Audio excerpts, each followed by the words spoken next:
Santo Domingo. On the left, a illustration that appeared in a book in 1586, illustrating Drake's voyages and his attack on the Spanish colonial empire. And then later on, some city views began to appear, as you see on the right, as an illustration, the vignette inset view on a map, in this case a map of New York and New England. These urban prints from such places as Pensacola on the left or Montreal on the right, all the way up the coast, satisfied the curiosity of vicarious travelers. They informed Europeans about the nature of communities where friends and relatives might be living, and reminded their owners about places they might have visited as a merchant or a colonial administrator or a military official. The first separately issued views of American cities, intended for either decorative or promotional purposes, became available only in the 18th century. They included this one on the left of Savannah in 1734, showing the town from a point high in the air. You can see the entire street pattern, making clear its unusual design of wards and open squares.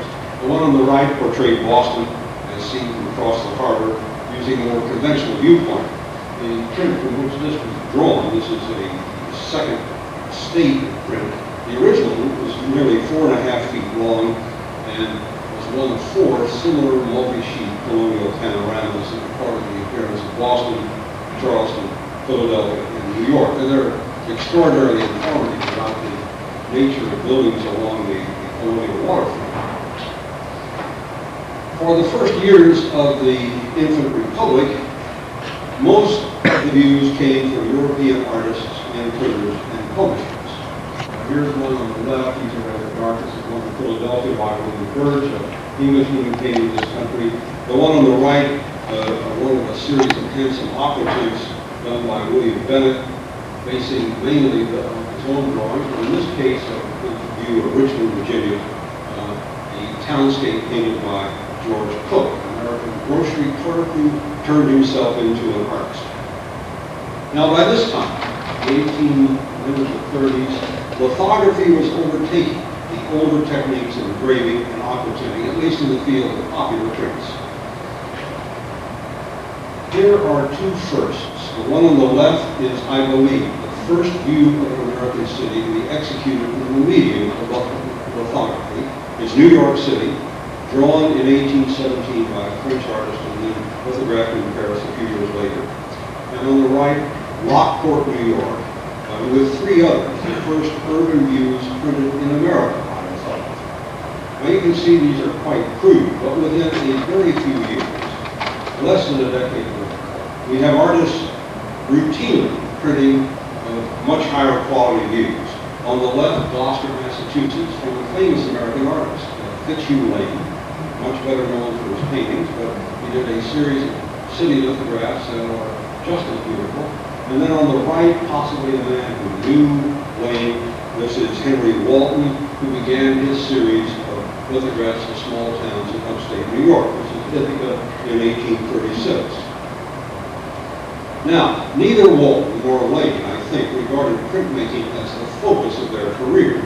And while both of them sought out subjects for their work a few miles away from their place of residence, they surely did not regard themselves as itinerant artists.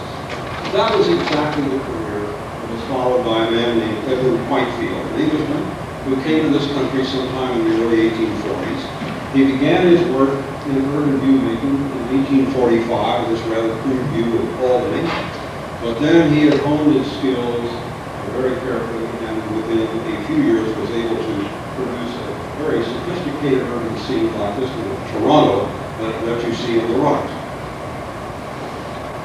But both Whitefield and Woollen followed the conventions of landscape painting, representing cities as they saw them from the ground, or like those in the late 1840s, drawing them from a man named Henry Lewis. I'll show you some of his work. Back up here.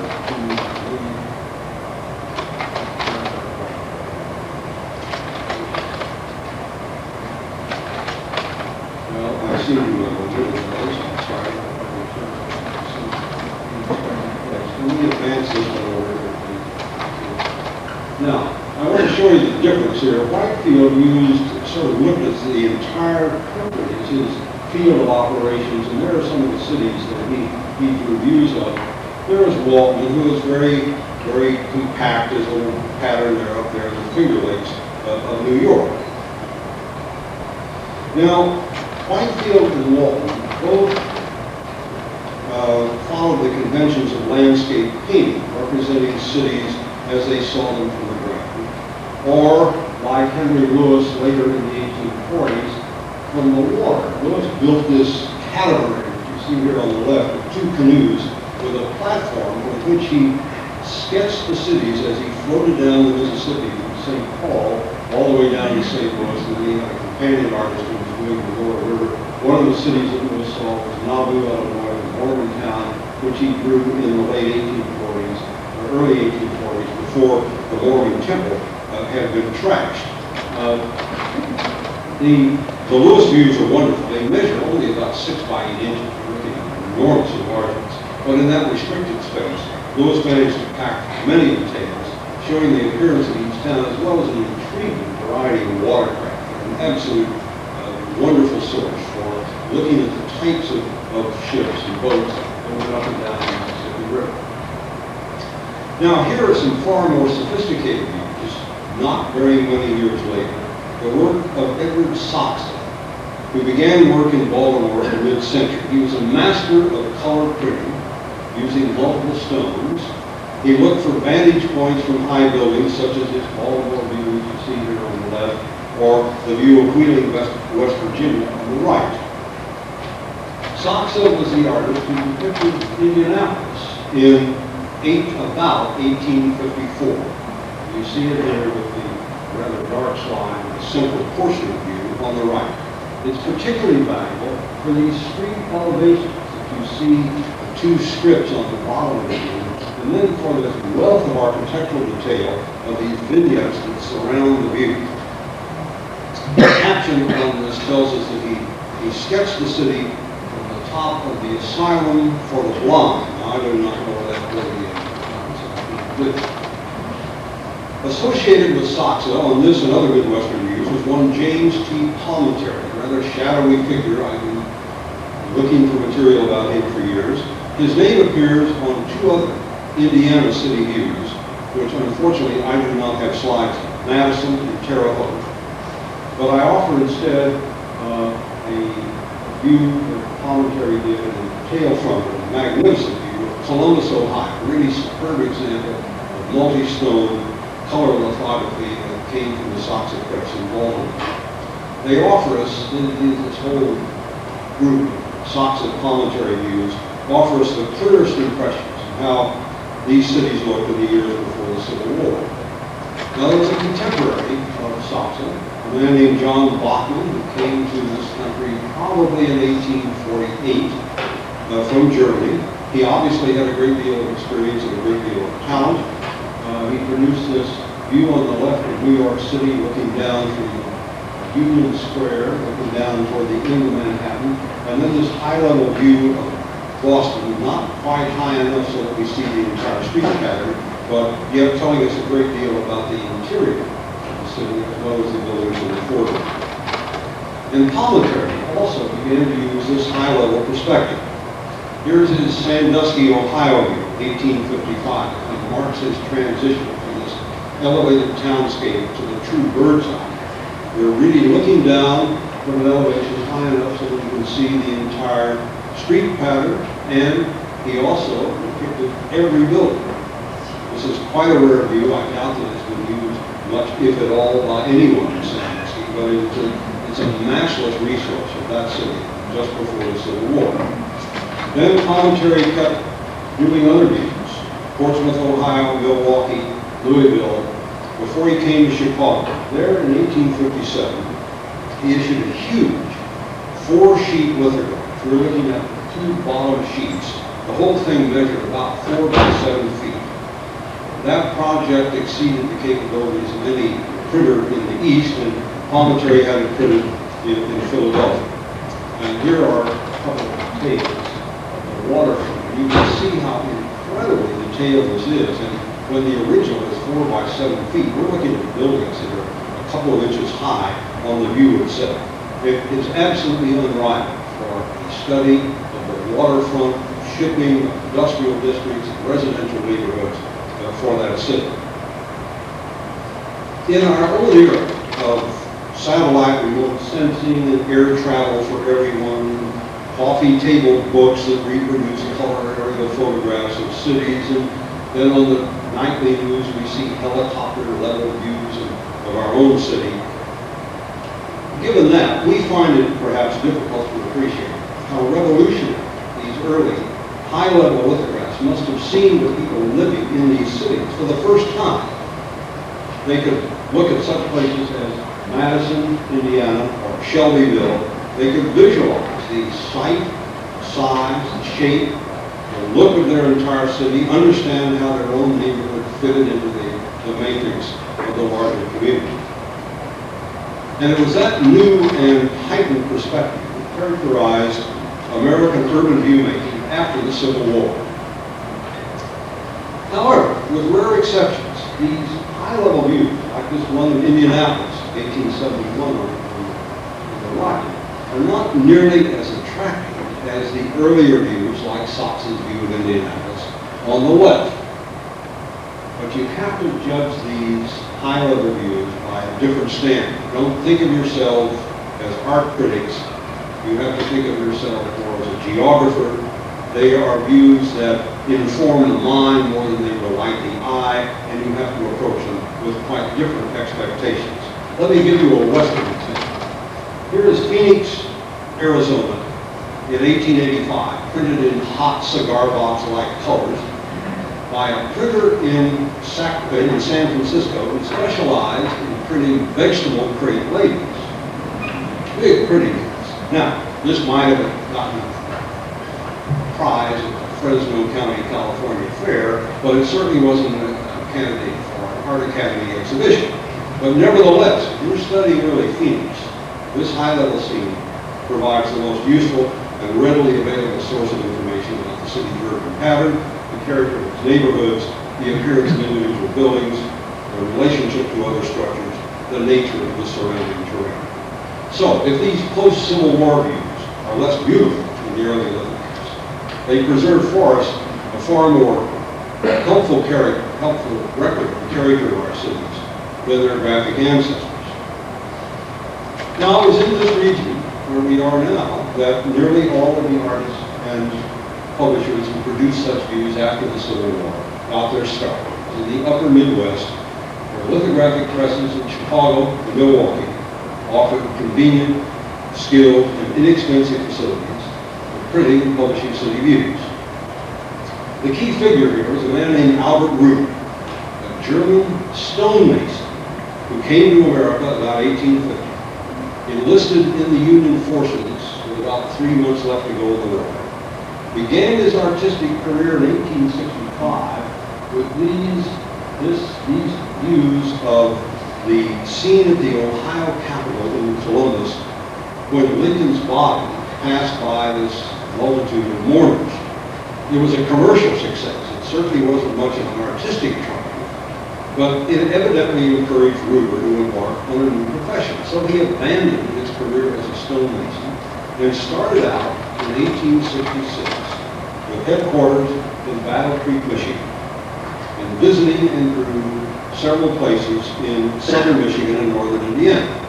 And his portrait of South Bend, which you see here on the left, painted from multiple stones by a Chicago lithographer, is typical of his approach, and his style scarcely changed in the remaining 25 years in which he went to work. Sometimes he revisited a city for a second view. So here is South Bend on the right in 1874. Somewhat more industrialized, not an enormous change yet, but on its way to becoming an industrial city.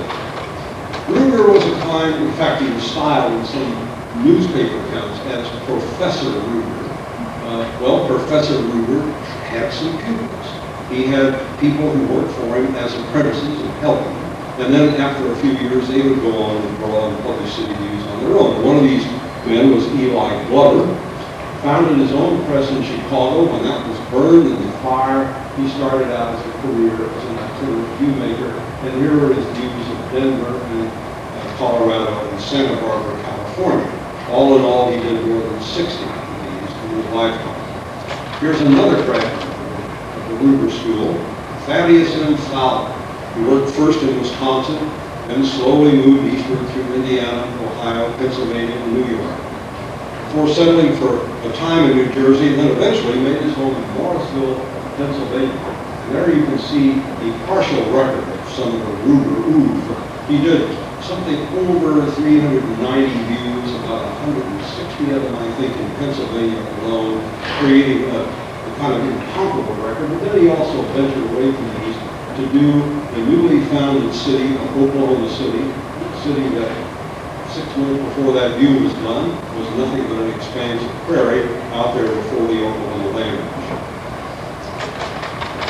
There was another associate of Fowler and Ruber, Oakley Hoops Bailey. He eventually settled in Cambridge, Massachusetts, and from there issued some 250 views of places in New England, 137 of them in Massachusetts alone. This is his, sorry, we skipped to another person. This is a man named, a New York artist who made New York his scene. This is Lucian Burley, who had worked as an apprentice to someone you don't know in Milwaukee, and then started off on his own. This is Cooperstown, New York, and then that was Bennington, Vermont on the left. And now we come to Mr. Bailey, who, there's his view of Springfield, and then in his later views, he began to festoon the central view with these vignettes of individual buildings, a very, very valuable source of information about the nature of structures in the city in particular. There was a man named Clemens Pollock who also confined his efforts to mainly to Wisconsin and Michigan, although he ventured down the Mississippi River and drew his view of Vicksburg, Mississippi, as you see on the right. But he was also an important printer in Wisconsin, had 2 careers as a viewmaker, first as a young man, then he goes into the printing business. Then his partner eases him out of that business, and once again he's on the road drawing views and trying to make a living in this rather curious enterprise. And in California, people like W.W. Elliott and his son-in-law Bruce Wellington Pierce separately or together produced something like 80 city views.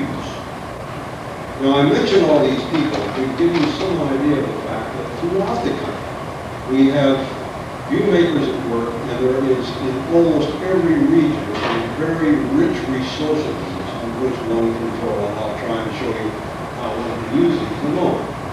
Augustus Koch, there are the views that he drew of places, and this is Henry Belga, or Welge, as most of them pronounce his name. Koch did 110 views.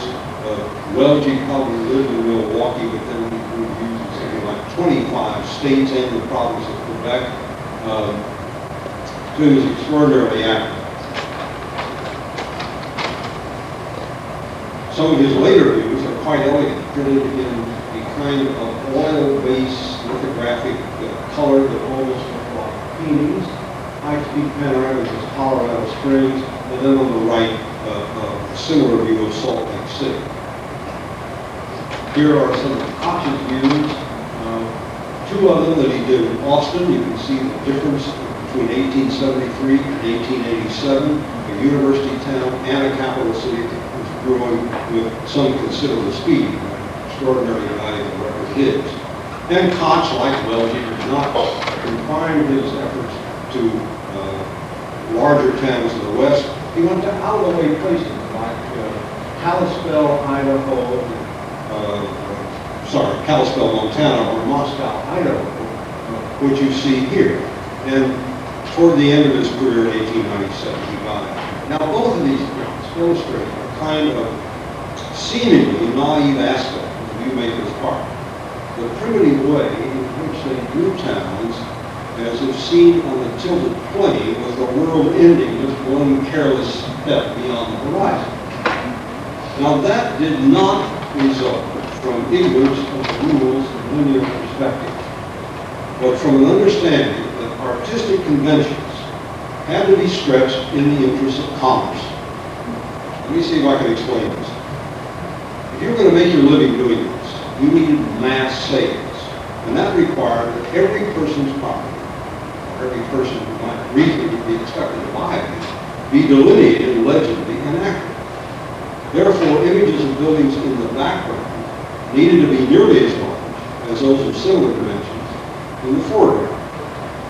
Now we look at two views here. Windsor, Ontario. Both of these use a one-point vanishing, one-point perspective. In the case of this view of Windsor by Fowler, he put his vanishing point on the horizon. The rules say to do that. In this view of Greensburg, the vanishing point is about 100 miles beyond the horizon. Street lines that are parallel in fact do not converge nearly as sharply, and therefore buildings in the background are not nearly as small as they are in the case of the Windsor view, as you can see. Now, let's just make it a little bit clearer. Here's a diagram of Ruger's view of Hannibal Preserve. You can see the converging lines. In one case, Ruger puts it on the horizon to the left, but way beyond the end of the picture. And in the other case, he puts his vanishing point not only beyond the picture, but also well beyond the horizon, so that those lines do not converge so rapidly. Now, this is one reason for believing that viewmakers try to be as accurate as possible in depicting individual buildings. Now, there's other evidence supporting this conclusion. It comes from a variety of sources. Now, the most important is the way the artists drew their views. There's a lot of lore which is sheer mumble if these views were drawn from balloons. Unfortunately, that comes because a few views actually show a balloon someplace like it's not. And it's not the way they were drawn, nor did protesting pigeons have to flap aloft carrying a camera. Nor did cameras be taken aloft by kites, all of which was being done. That is not the way they were viewed. These views were drawn. Instead, artists of places like Cambridge City, Indiana, or Louisville, Kentucky, or on the road, began work with their feet firmly on the ground. They first decided on the best location, an imaginary viewpoint that would display the town to the best advantage. If there was a river, almost always there was someplace with a river in the foreground. And then the artist had to do it the hard way. Tramp the street, making dozens of ground-level sketches of individual buildings, street scenes, landscape features, and making all kinds of notes. He doubtless consulted any previous views in the novel, and taking freely from them any information that was still relevant, whether he had drawn the view or anyone else. No doubt consulted any photographs. Then, using an up-to-date street map, constructed a perspective grid, and on it, redrew each building in its proper place and as the correct size. Now, very few of these preliminary drawings have survived. For examples of these, what I'll call field sketches, I have to borrow those of Edmund Whitefield, that he used for a lithograph toward the end of his life of Quincy, Massachusetts in 1877. These are 2 pages of his little sketchbook. This book was actually about this big, and he opened it this way, so he could draw across the fold line. Stitched. On the upper panel of this page on the left, Whitefield drew the John Quincy Adams homestead. And with that elaborate statement, you see in the upper right, just keep that image in mind. Then on the lower panel of the second, we have the Charles Francis Adams house with its detached library, that other structure that you see. And on both of these, Whitefield added notes concerning the topography and other details that he would consult when he came to draw his preliminary view. Now, no preliminary drawing for Quincy exists, but it probably resembled this rather dim image that you see on the left. This is the Fowler view of Sunset, Texas. Now, that would be the first draft. And then the artist would redraw something like this on the right. That's the rear view of a town in Maine called Wiscasset. On the back of it are several instructions to the lithographer. On the back of this view is a correction in the way he has drawn the bridge. He says, not a bridge like that, it's a broad bridge that lifts vertically. That final view would have been exhibited in the community that he drew at a time when the artist sought for subscriptions to the view, a commitment to buy a finished lithograph. And at that time, you can be sure that people whose house or place of business was drawn incorrectly would have mentioned it to the artist. So he had an opportunity to make that change before it finally went to the lithographer. The final drawing then guided the lithographer, whose task it was to duplicate the design on the surface of a lithographic stone. The printer would then pull a proof to be examined for possible corrections. Now here is a photograph on the left of the Quincy proof, and then on this one, on a small portion of it, I hope you can see those little blobs of red that I put on the two Adams homesteads, one on the upper left and one in about the center of the detail. Now let's look at the view itself and enormous enlargements of the lithographic versions taken from those pencil sketches. And you can see how closely these tiny little images on the lithograph itself, that statement would be perhaps at the most a quarter of an inch high on the lithograph. But they recorded faithfully a much larger pencil sketch that Whitefield took when he was seeing the building on the ground. So that, I think, is one reason for believing that these views are very, very accurate. Now, some caution is justified. Urban land speculators use city views for all kinds of promotional purposes, sometimes with very little regard for accuracy. In 1838, a kind of frontier promotional scoundrel by the name of Darius Holbrook commissioned William Strickland, famous American architect, then making his living in part as an artist and engraver, commissioned Strickland to design an ambitious plan for Cairo, Illinois, the mouth of the Ohio and the Mississippi, where Holbrook owned most of the land.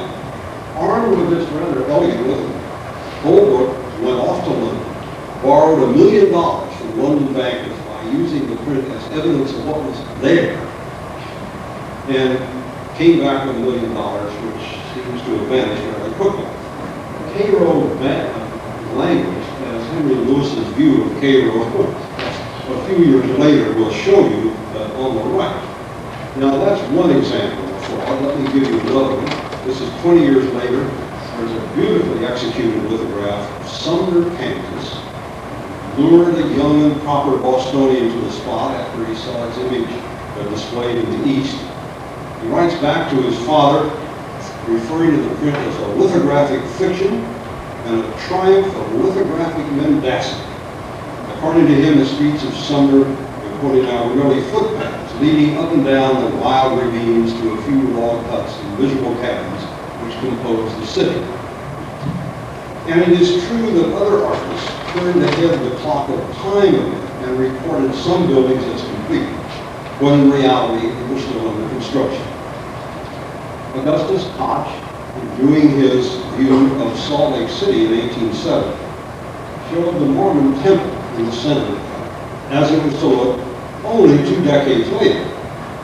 Only the foundation was in by 1870. It turned out he was lucky, though he was completed as the architect had originally designed. Edward Soxer, in his many views of Washington, continued to show the Washington Monument, which you can see in the distance, according to the original design of Robert Mills with its elaborate colonnaded base, and also showed that the shaft of the monument completed, which of course it was not at the time this view was done in 1852. We'd gotten up to about 155 feet before they ran out of money and left it until the 1880s to finish. Well, nevertheless, these outright frauds and examples of what I call anticipatory detail notwithstanding, most of these views can be relied on to provide accurate information that might be available from any other source. Now, to obtain that information, you need to learn how to read these views using techniques that can be fairly easily learned. It's sort of like learning how to interpret aerial photographs. Now let me give you a few examples. Use your eyes and your common sense. Now the artist of this view of Great Bend, Kansas, supplied no legend. The title tells us that it's on the Santa Fe Railroad and that it is the county seat. The courthouse is surely the large building occupying that elongated public square. Another large building in the second block to the right must be the school. A spired structure 2 blocks to the left is certainly a church. Business buildings face the square. Their location suggests their commercial use, and the false fronts and the flat roofs of the buildings and the covered sidewalks support that identification. With almost as many places of business as houses, Great Bend is a strange kind of town. It seems to be an important market center, serving a much larger population than the town itself was. So we can conclude that it was probably in the center of fairly good farming or ranching country that extended some distance beyond the town. I suggest that the view indicates that Great Bend was planned before the railroad because its main street grid lies at a slight angle to the tracks. The 2 distinct parts of the grid indicating the one nearest the railroad was laid out later, probably to profit from what must have been a local land when the Santa Fe Railroad arrived. Most of those business buildings, you will know, are on the right side of the public square, and there are larger houses occupying the lots beyond. That probably was the neighborhood that contained the families somewhat better off than those on the other side of the town. But rich or poor, there was plenty of open space for all. As you can see, there were a good many lots that lay vacant. My guess is that whatever growth took place after the view occurred near the railroad in the new part of town. Now this is a fairly simple example. Let's look at something rather more complicated. This is Henry Welch's view of Cheyenne. In 1884, records the appearance of the city just 15 years after the Union Pacific Railroad selected and planned its site. Now let's see if I can back up this one right to see if I can. I'm all right. 1884, after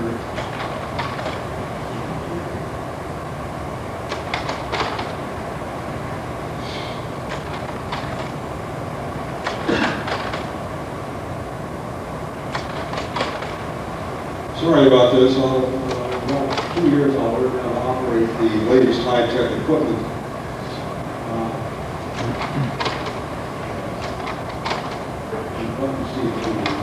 All right, here we go. Now, Welch was concerned in most of his views. There's a very detailed legend. In this case, he did not identify more than 24 of the views by a letter or a number, which then appeared on the face of it. But you can see from this very extensive list of activities, you probably can't read it there, but it lists all kinds of civic and business and professional and industrial activities. It reveals at this fairly early date in Cheyenne's existence a remarkable diversity of occupations and a wide variety of products and services that frontier Cheyenne enjoyed. Now let's see if we can get these two. Now this is the left and the right-hand side of the whole view. I've colored buildings identified in the legend according to use and then made some interpretations of my own. Note first of all the size and the number of those colored pink. These are hotels, always of major use in railroad division points. And indeed, if we didn't know that Cheyenne was such a place, we could guess it from the hotels, the engine roundhouse that I think you can see, the engine shops at the left, the many other railroad buildings that I've colored brown and foreground along the tracks. Those include the freight and the passenger station. The large yellow building is the Opera House. Many cities in the West have any of music hall or vaudeville house. The smaller one of that color is the Cheyenne Club. We have a local forum. That stands just outside the business district. I've attempted the boundaries of the business district in red after looking at the legend, finding false fronts, flat roofs, locating tall buildings. I think I've got the business district fairly located. There are two parallel streets just beyond the business district that serve 6 of the 7 churches that are called blue here. The small building way to the left, which you may not be able to make out in this, is the African Methodist Church, so that we know that Cheyenne had a black population at that time, large enough to support a church. Across the street from the Catholic Church is the courthouse and jail. I don't know if that's symbolic at all. Colored that orange as I have the 2 other major public uses. One is the school on 20th Street. The other is the county hospital at the far edge of town, toward the upper right-hand corner, right-hand slide. And then occupying a generous 4-block site is the city park, a rather uncommon feature for a Western Railroad town in this period. Now this view suggests to me that Cheyenne had prospered. Although not all of the blocks of the Good Street system were filled, most had some buildings, and the majority were solidly built up. So we may be far removed in both space and time from this western frontier community. But its lithographic imagery has given us a reliable and informative tour of the city and an understanding of its basic structure. Now, third, one could get into creating a series of overlays showing single uses or functions that would permit a study of relationships between 2 or more components of the city structure. This is a student analysis of Binghamton, New York in 1882 that illustrates one way of doing this. He began by identifying major transportation routes and bridges on this overlay on the left. You can look at that alone, or you can put it over the view itself as I've done on the right. Now here's the pattern of business uses, and this is certainly typical of the 19th century. You can see here a central business district, strong, compact, relatively few outlying retail activities. Industry, however, was fairly widely dispersed. This includes some railroad activities, railroad shops and related structures, but you see industry pretty well scattered throughout the town.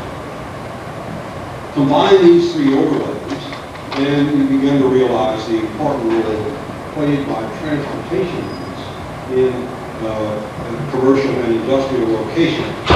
Down here at the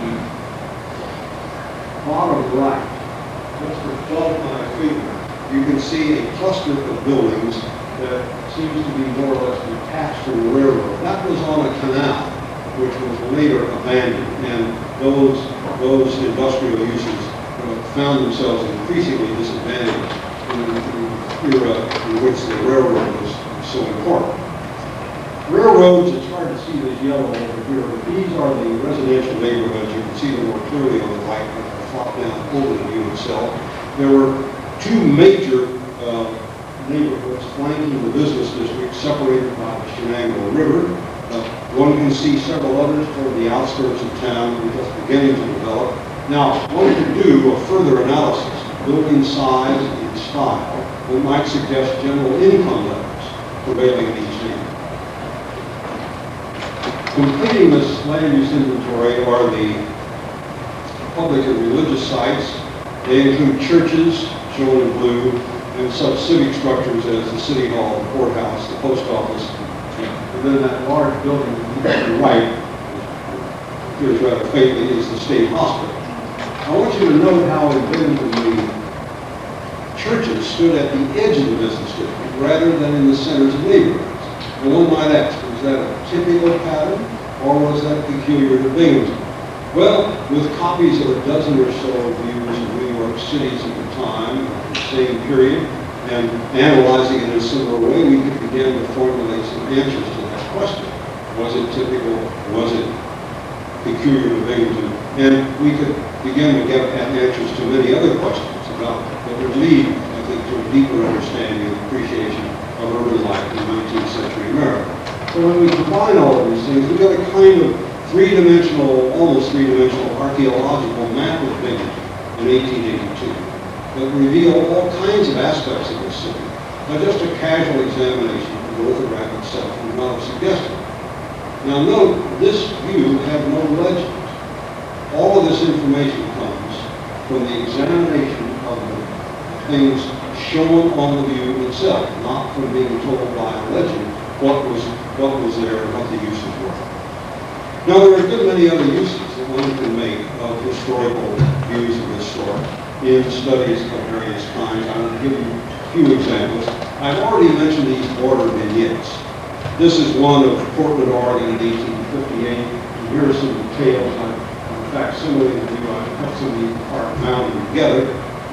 But here we have a saloon, a livery stable, a bakery, a furniture store, church, school, jail, firehouse, hotel, bookshop, stove shop, Oddfellows Hall, all kinds of office buildings and retail stores whose exact use I haven't been able to determine. But if you were an architectural historian, or an urban historian, or a specialist in preservation, working in Portland, Oregon, you could not afford to overlook this kind of rich graphic archive in the city's earliest buildings. There may indeed be some photographic images as well, but you're going to find things on these views that are probably not depicted elsewhere. Views of this sort also, I think, provide interesting base maps, rather unusual character to help us to understand what's been going on here. This is also a student project. This is an English plan of 18th century Pensacola and a three-dimensional representation of its appearance. Now, he redrew these from manuscript images of the fort and a few of the town's other buildings. If we superimpose this on the view of Pensacola in 1885, we began to appreciate how much the 19th century city was a child of its colonial ancestry. All those wharves coming out from Pensacola waterway, most of them, many of them, are extensions of streets running down to the water. And if we look at the two parks, which are a little hard to see the two parks that are near the center, you can see that they were part of the clear fire area around that colonial fort that somehow escaped the mania of speculation in the newer building. Now, we can also use these base maps to plot colonial waterfronts. And I think this really dramatizes the extent of urban engineering, even before the era of modern technology. The red lines on the left, and the black lines on the left, the red line too, but you can have a little trouble seeing. The black lines are the first increment of Charleston in 1680. By 1874, when the view was done, that Cooper River wharf line had been extended 2 full blocks out into the original frontage. Charleston, you know, is located where they actually, the Cooper River come together to form the Atlantic Ocean, as they say down there. More dramatic is the one on the right. Here is the colonial waterline of Boston in the time of the American Revolution. And here, less than a century later, in 1873, you can see how much fill has taken place. An incredible activity, and this is true for almost every waterfront. It doesn't have to be on ocean like Charleston and Boston. It can be a riverfront city, it can be one of the cities of the Great Lakes. And one can also look and see what happened to some of the original town plans as cities expanded. On the left, I've overdrawn the view of Philadelphia with William Penn's plan about a century earlier. Penn plan of 1682, drawn over a view of Philadelphia 2 centuries ago. And you can see how far the city had grown beyond its original colonial confines. Here's the contrast. Omaha in 1868 had really failed to fill up that enormous plaque that its speculative founders had surveyed 14 years earlier. The problem just as well, since some of those street lines extended out into the Mississippi River. We've heard of water stock. Well, this is a special kind of water. Chicago on the left, Cleveland on the right. The 3 rectangles on the Chicago view outline the land in public ownership before the city was platted. And it shows how the Illinois Canal Commissioners took a small chunk of that, laid it out in this grid, which then got extended and extended and extended, literally to and beyond the horizon. In Cleveland, I have colored in blocks platted in 1798, proved far too large for a commercial and industrial city. Only those streets colored yellow on the view of the city in 1877 appeared in the original design. I've plotted in orange all those that were cut through those original blocks to create a different model, a different and more usable model for a growing industrial community. Comparisons of 19th century bird's eye views with modern air photographs emphasize, in some cases, pace of urban growth that virtually did not exist. Certainly emphasizes that it was not uniform.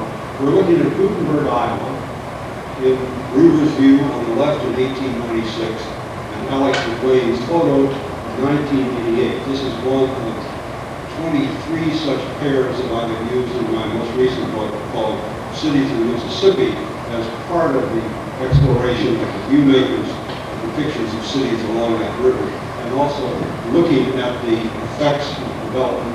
So here we have a case where a city is almost frozen in time, and the great contrast, of course, was Minneapolis. Here we're looking at a view of 1891, and a photograph taken about a century later. In 1891, the tallest building is the City Hall Tower, just above my finger. Find it if you can in that view taken from exactly the same spot by Alex McLean. Not everything is there, however. The flour mills over here, this great complex of mills all in the river, on the left-hand side, many of those had gone, and virtually, I think, none of them at the time the air photo was taken was being used for the purpose for which they were built. Now, until recently, these lithographic views and others similar in style, printed in other media, have been overlooked or looked down on by most art historians, tainted with a commercial purpose. And we don't want them in our art museum, or rejected as by other people. And I don't think that historians of architecture, geography, or cities have yet made full use of the opportunities these prints offer for perceptive analysis of urban conditions in the last century. Whether an elevated townscape like this one in Logansport or this high-level perspective of South Bend, I think they deserve greater attention by scholars in a variety of fields. They can be analyzed or simply enjoyed in many ways and for a number of purposes.